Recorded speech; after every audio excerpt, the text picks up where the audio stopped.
is up, dudes? We got a blue post, and it has one of my only requests for Dragonflight. Sinful brand is dead. But it's not dead for Season 4, and unfortunately you have to keep playing it. It's going to be the best in all scenarios. That's a TLDR. Maybe another video on that, but it's kind of pointless. But let's get into the blue post. I'm also just going to throw this up real quick.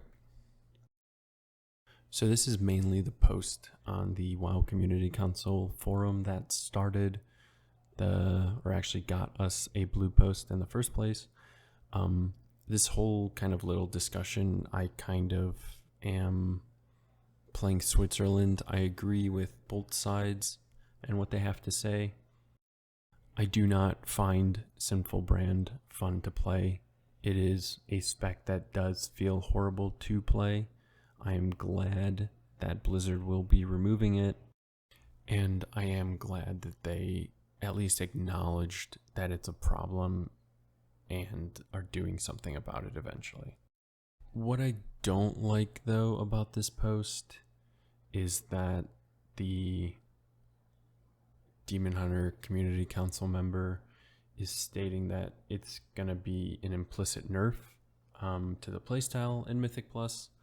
I think that's, everyone has that shared problem.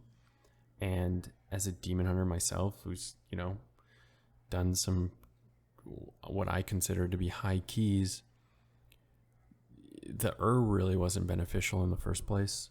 I think you sometimes even held brand while was dying.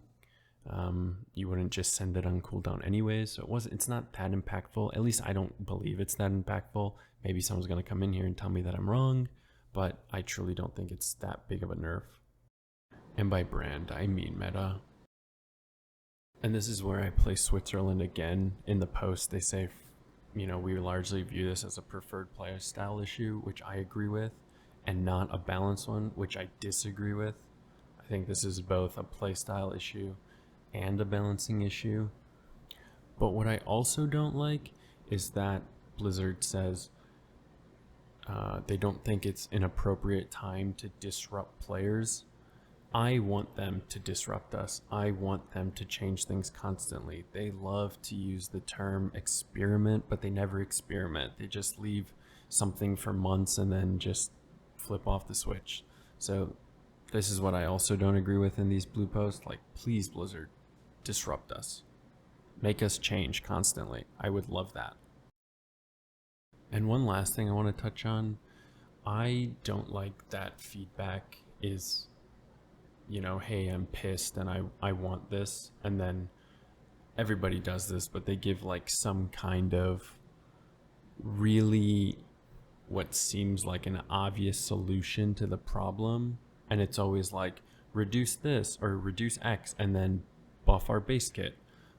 But I want to know why Blizzard doesn't buff base kits. Like, there has to be a reason, right? It just seems like too obvious of a decision not to do. So Blizzard, if you're listening, please let us know. And anybody else, if you want to talk more about this, come check out my stream. See ya.